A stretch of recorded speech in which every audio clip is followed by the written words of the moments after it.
ये समागम आज एक ऐसे समय हो रहा है जब देश अपनी आजादी का अमृत महोत्सव मना रहा है। अमृत काल में देश के अमृत संकल्पों को पूरा करने की बड़ी जिम्मेदारी हमारी शिक्षा व्यवस्था पर है, हमारी युवा पीढ़ी पर है। हमारे यहां उपनिषदों में भी कहा गया है, विद्या अमृतम अश्नुते, अर्थात विद्या ही अमरत्व और अमृत तक ले जाती है। काशी को भी मोक्ष की नगरी इसलिए कहते हैं क्योंकि हमारे यहां मुक्ति का एकमात्र मार्ग ज्ञान को, विद्या को ही माना गया है।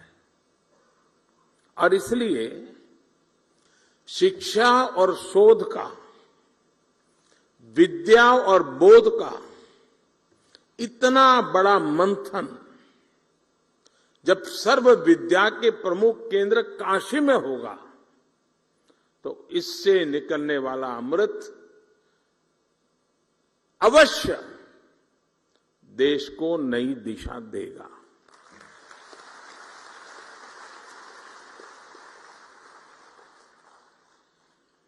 मैं ईश्वर अवसर पर महामना मालवीय जी के चरणों में नमन करते हुए इस आयोजन के लिए आप सभी को शुभकामनाएं देता हूं। मैं काशी का सांसद हूं, मेरी काशी में आप पधारे हैं, तो एक प्रकार से मैं होस्ट भी हूं।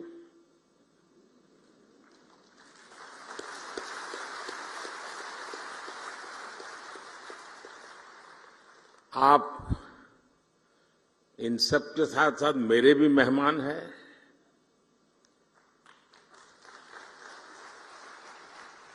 मुझे विश्वास है कि व्यवस्थाओं में ज्यादा आपको असुविधा नहीं होगी। प्रबंध करने का सबने भरपूर प्रयास भी किया होगा, लेकिन फिर भी अगर कोई कमी रह गई है तो वो दोष मेरा रहेगा।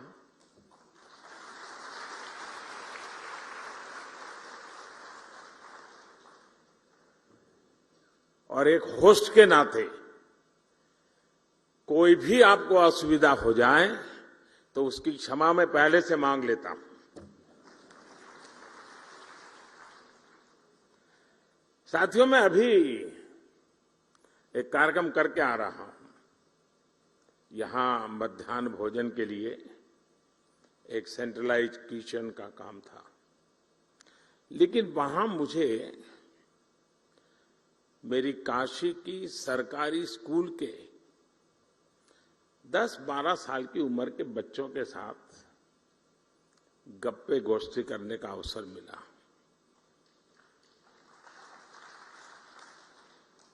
और वहां से निकल करके यहां आया हूं।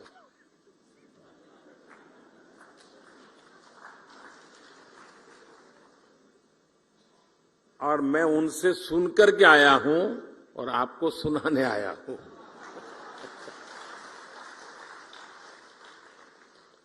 और मुझे कहना होगा,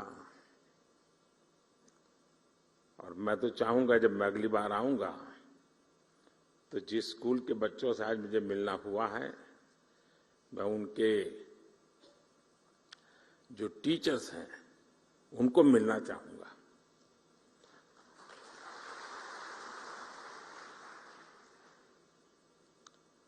आप कल्पना कर सकते हैं कि ऐसा विचार मुझे क्यों आया होगा। मेरे मन पर इतना प्रभाव पैदा हुआ, 10-15 मिनट का ही वो अवसर था मेरे पास, लेकिन जो प्रतिभा उन बच्चों में थी, जो टैलेंट थी, जो कॉन्फिडेंस था और जो विविधता थी, और वो भी एक सरकारी स्कूल के हमारे सामान्य परिवार के बच्चों की।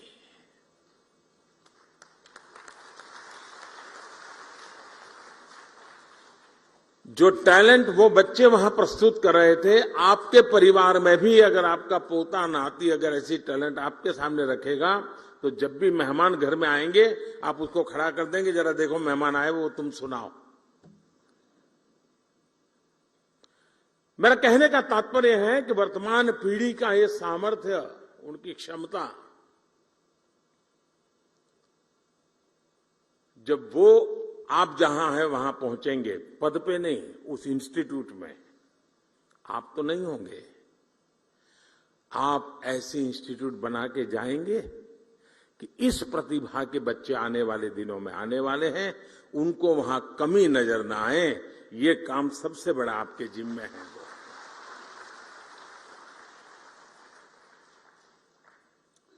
और मुझे विश्वास है कि अगले 3 दिनों तक यहां जो चर्चा और विमर्श होगा, उससे राष्ट्रीय शिक्षा नीति के क्रियान्वयन को प्रभावी दिशा मिलेगी।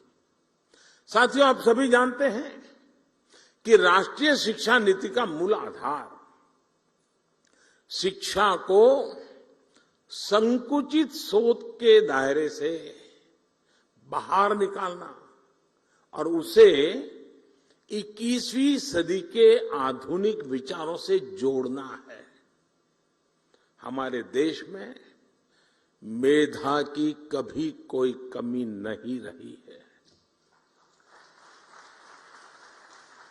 लेकिन दुर्भाग्य से हमारे ऐसी व्यवस्था बना कर दी गई थी जिसमें पढ़ाई का मतलब केवल और केवल नौकरी ही माना जाने लगा था। शिक्षा में ये विकार गुलामी के कालखंड में अंग्रेजों ने अपनी जरूरतों को पूरा करने के लिए अपने लिए एक सेवक वर्ग तैयार करने के लिए किया था। आजादी के बाद इसमें थोड़ा बहुत बदलाव हुआ भी, लेकिन बहुत सारा बदलाव रह गया। अब अंग्रेजों की बनाई व्यवस्था कभी भी भारत के मूल स्वभाव का हिस्सा नहीं थी और न हो सकती है।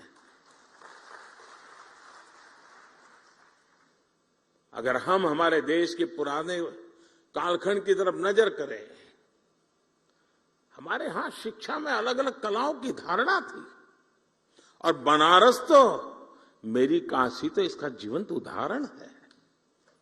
बनारस ज्ञान का केंद्र केवल इसलिए नहीं था क्योंकि यहां अच्छे गुरुकुल और शिक्षण संस्थान थे। बनारस ज्ञान का केंद्र इसलिए था क्योंकि यहां ज्ञान और शिक्षा बहुआयामी, मल्टी सेक्टरल थी। शिक्षा में यही विविधता हमारी शिक्षा व्यवस्था का भी प्रेरणा स्रोत होनी चाहिए। हम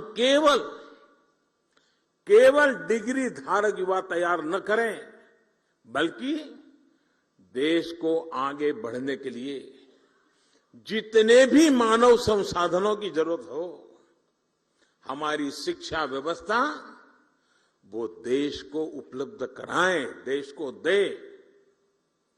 इस संकल्प का नेतृत्व हमारे शिक्षकों और शिक्षण संस्थानों को करना है। हमारे शिक्षक जितनी तेजी से इस भावना को आत्मसात करेंगे, छात्र छात्राओं को, देश के युवाओं को उतना ही ज्यादा, देश के आने वाले भविष्य को भी उतना ही ज्यादा लाभ होगा। साथियों, नए भारत के निर्माण के लिए